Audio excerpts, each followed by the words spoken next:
artificial intelligence went from being an aspirational technology to mainstream really fast. For many years, only a few major technical companies could really use artificial intelligence, and of course, some hardcore academic researchers. But thanks to cloud computing, the data and compute resources became much more accessible. And therefore, we see that artificial intelligence is starting to change pretty much all the industries. Like from my personal experience, I work with customers in media, in retail, in healthcare, in gaming, and they all use artificial intelligence today. And there are, of course, many different use cases how you can apply artificial intelligence in your business. But when speaking with customers, we see these 4 areas as kind of the tipping point. So that's where the most interest is. So first of all, artificial intelligence can help you with enhancing your end customer experience. Like, for example, introducing virtual chatbots, personalizing the content, or introducing an intelligence contact center. Then artificial intelligence can also help you and your organization to make better decisions faster. Like, for example, using intelligent search, using predictive analytics, such as forecasting, or maybe searching anomalies in your data and explaining their root cause. Then business operations. So artificial intelligence can help to improve them, while of course reducing cost at the same time.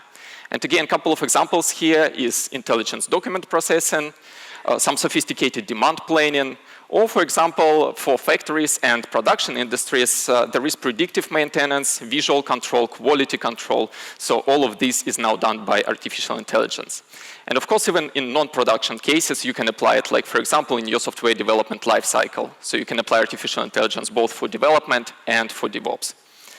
And last, but of course not least, are some new use cases that artificial intelligence enables you to do.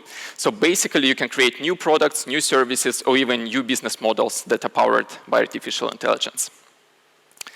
And I've been saying artificial intelligence for quite a lot now, and from previous presentations, you also heard the words like neural networks, generative AI, and so on. And of course, all of us might have a bit of different understanding of these terms, so I wanted just to align a bit before I continue with my presentation about what I mean with them. So first of all, when I say artificial intelligence, I mean a system that can replicate a task that was only possible for human intelligence previously. Most of the artificial intelligence or AI outcomes are probabilistic based. So what this means is that the system is trying to find a decision or maybe some prediction that has high degree of certainty. So something similar to what human judgment does. Then almost all artificial intelligence today is done using machine learning. So machine learning basically takes a huge amount of data and then tries to build some validations, tries to create and validate some kind of decision logic for this data. So basically, this decision logic is called model. Then, quite new addition to machine learning is deep learning. So deep learning is a part of machine learning, and it uses deep neural networks. So this is a technique which is similar to how human brain functions, and therefore, with deep learning, you can do more tasks than it was previously possible. And finally, generative AI, so sometimes shortened as Gen AI, is a type of artificial intelligence that allows to create new content and new ideas. And of course, they can be in different forms. So it can be conversations, it can be stories, music, videos, images, and so on. And some might have questions. So machine learning is there for quite some time already. So why are we seeing so much interest in it right now? And the answer is that we have reached the tipping point here. So basically, that's the point when technological advancement and the value that you can get from it got coherent. So we have seen in just the last few years massive proliferation of data, accessibility of high-performance scalable compute, and the advancements in machine learning technology. And this all helped to give its shape to generative AI. So just to reiterate, generative AI is an evolution of existing technology. So it's not magic, it's advancement in machine learning. What makes it special are foundation models. So foundation models are a special type of model that has a very large number of parameters. And due to that, they can perform much more tasks than was previously possible because they can grasp more complex concepts. Except for that, foundation models are usually trained on internet scale of data. So basically all of its shapes, all of its different patterns. And what this means is that foundation models can apply the knowledge in different contexts. And that's all great. So usually foundation models that you can find somewhere as a service or as an open source, they provide quite amazing capabilities just by themselves. But what makes our customers really excited is that you can customize them. So you can use only a small fraction of data and compute power that was used to train the original model and teach it to work in your business domain and perform, of course, your domain tasks. And there are multiple ways how you can run it. As I've mentioned, there are quite a number of solutions available out there, including the open source ones. On AWS alone, we have several options that our customers use for generative AI. But the one where I see most traction across my customers is Amazon Bedrock. It's a fully managed service that provides high-performance foundation models from multiple AI leaders. Among them, for example, AI21 Labs, Anthropic, Cohere, Meta, Stability AI, Amazon, and so on. And of course, except for the models themselves, it provides the APIs and the privacy and security needed to build the applications. And one example of customers that are using Amazon Bedrock today is Fox Sports. So basically, they have built the whole machine learning platform to power their use cases. So they have a lot of small building blocks that they can combine together and deliver the required experience. Specifically with generative AI, they have used Amazon Titan foundation model, and they use it to, first of all, accelerate the insights for their sportscasting, and secondly, to improve the experience of their viewers. So for example, they can automatically generate highlights. They also use this system to help their sponsors to better reach their target audience. And as I've mentioned, foundation models can be good themselves, but where the real value for your business comes from is when you connect them to the right data. And what this means is that your data is your differentiator in generative AI world. So you might have heard something similar about machine learning for the past few years, but with generative AI, it's especially important. And that's why these are 3 points that I suggest you take a look at when you start your generative AI journey. So first of all, make sure that your data stays private and is not used to train the underlying foundation model. Then make sure that your data is encrypted, and of course it must not leave your security perimeter. So in the ideal world, what should happen is that there should be a copy of foundation model that you customize, so you train it on your part of data, and then this copy stays private to you. And of course, again, there are, if you zoom out a little bit and look at all artificial intelligence software, there are really many of them. And to kind of construct a mental model from this, I like this 3-layer approach. It's not myself who invented it, but here I have put AWS services. Let me just provide kind of an overlay to explain what these layers are about. So the bottom layer is for companies that have machine learning experts on their team. And these are the companies who want to build foundation models. So what they need is high-performance compute. So basically the infrastructure, the hardware that would allow them to train models and to run inference. Then the second layer are the companies who want to use generative AI, who want to use foundation models, but don't want to create them from scratch. So what they need is kind of end-to-end machine learning platform. So they want to be able to select, to customize, to deploy, to monitor, to find biases with their models. And finally, the top layer is where we see generative AI empowering a new wave of applications. And developers can use these applications without any machine learning or artificial intelligence knowledge. So basically, they just contact them through the API and get the required results back. And sometimes when I speak with my customers, I add the 4th layer on top of these 3 kind of base ones. So this layer is called solutions. And what a solution is a combination of the bottom 3 layers that addresses a specific use case, usually in one industry. A bit later in my presentation, I will show an example of such solution. So, and as mentioned in the introduction, I wanted to dive deep into one of the industries and show a bit better what are the possible use cases there. And when preparing, I have seen that we have a lot of representatives from sports industry. So let's dive into this and see how artificial intelligence and machine learning can be used there. So first of all, again, quite a lot of different use cases where you can apply artificial intelligence in sports. The one where we see probably the most interest from customers is the first, fan engagement. So oftentimes, companies are buying rights like sponsorship rights, broadcasting rights, for quite substantial amounts of money. And of course, they want to improve their return on investment. And how you do this? Well, first, by knowing your users, your fans better, and secondly, by engaging them better. So examples of use cases here are providing your viewers access to sports analytics, to different sports data, for example, using digital assistants, increasing your target audience by translating the content to multiple languages automatically, or by personalizing the content and content feed.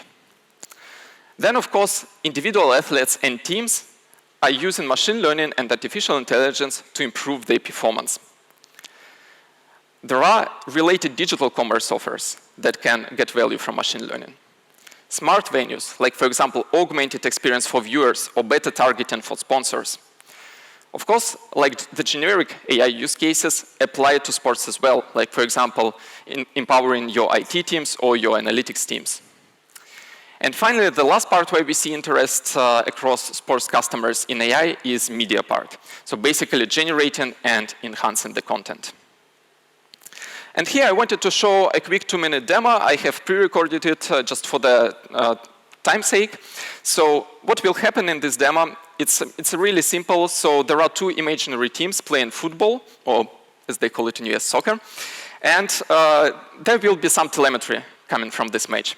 So this telemetry comes in a technical format. It's JSON. It will be displayed here on the screen. And then for each of the events, we want to generate TV commentator comments. So let's kick it off. So there are not many settings. It's super simple demo. So we can select the language for our comments. We can select the voice for text-to-speech. And we can select the type of comments, whether it's Twitter or TV commentator like.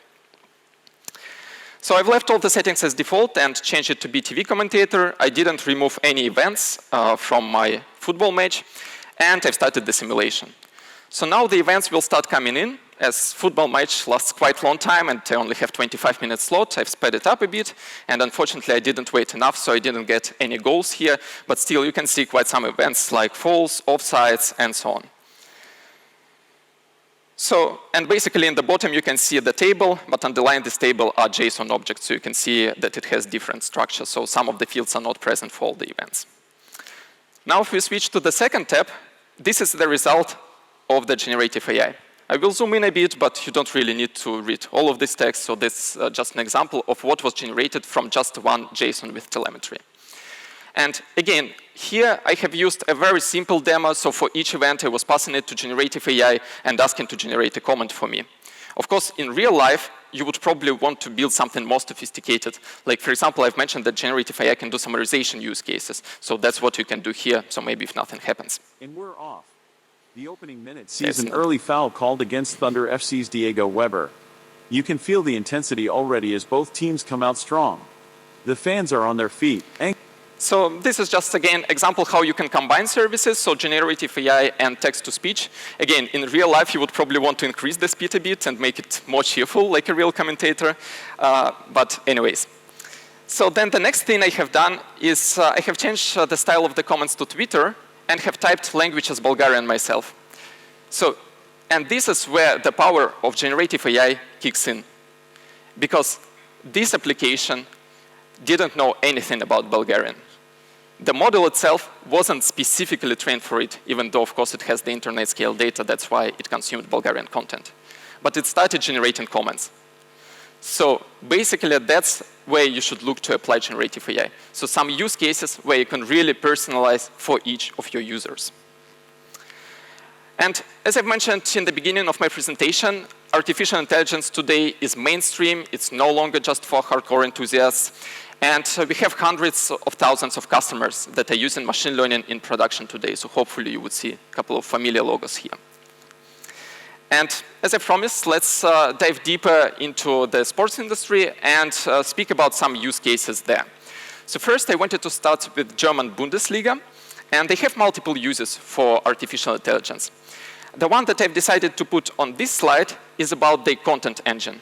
So basically, what they wanted to have is customize the feed for each of their fans, because they have noticed that fans are not like following all the teams. They usually have like 4 teams that they are mostly interested in, and they wanted to use artificial intelligence to suggest them the interesting content. So they have used the AI level service. So remember my stack, the 3rd level service. They didn't want to build the models themselves. And it basically helped to increase the session length and watch count for their fans. And except for that, I will not speak about all use cases for artificial intelligence at Bundesliga, but one that I personally really like is called Bundesliga match facts. So as you can imagine, during each match, they have like millions of data points coming in. And not all of these data points would be interesting for fans to watch, and it's almost impossible for a human to sort them out. So what they have done is they have used artificial intelligence to build insights based on this data. And then they show these insights during broadcasting. So insights can be like a shot speed, player efficiency, skills, attack zones, and so on. Then the next example is from across the ocean. It's NHL, and they had quite a specific scenario. So in hockey, there is a thing, well, in other sports as well, of course, there is a thing which is called face-off. And it is interesting for viewers to understand who will be the winner of this face-off. And what NHL wanted to do is during a small pause, like less than 1 minute pause before face-off, they wanted to feed the current game status into the machine learning model, use the historical data, which is really huge amounts, and generate the prediction of who will win the face-off. So for this, they have used the 2nd layer, the platform services, so they have customized the model a lot. And basically, it helped to improve the fan engagement. Then the 3rd one is Formula 1. So again, Formula 1 has many uses for artificial intelligence, including, of course, fan engagement. As I've said, that's probably #1 use case across sports industry. In fan engagement, Formula 1 also are doing some insights, like, for example, race strategy, competitor analysis, car performance, and so on. But what I've decided to put here on the slide is a bit different use case. It's a closed caption system. And what was specific about it is that Formula 1 uses a lot of, well, Formula 1 specific terminology, which is quite obvious. And therefore, generic solutions on the market didn't fit their needs. So they have used 2nd and 3rd layers of the stack, so the platform and the AI level, to build the final solution. And one more reason I wanted to tell about this use case today is just to let you know that you are not alone on your journey. For example, Formula 1 didn't build the solution just themselves. They have worked together with the AWS Professional Services team and our Data Lab program to build this solution. And again, working with AWS Professional Services is still not the only option. So here's an example of Chelsea Football Club, who collaborated with one of AWS partners called Infinite Athlete. And that's why I promised to tell about solution. So Infinite Athlete has a solution called MVX. And this solution can actually customize the broadcast. So just think about this. This is one step further than just customizing the feed. This is a real customized broadcast for each of the viewers based on the interests and preferences. I think it's quite cool. And that's what Chelsea have implemented together with Infinite Athlete. And then, if you're interested to learn more about use cases, maybe get some inspiration for your industry, I invite you to take a look at AI Use Case Explorer on our website, explorer.aws.amazon.com.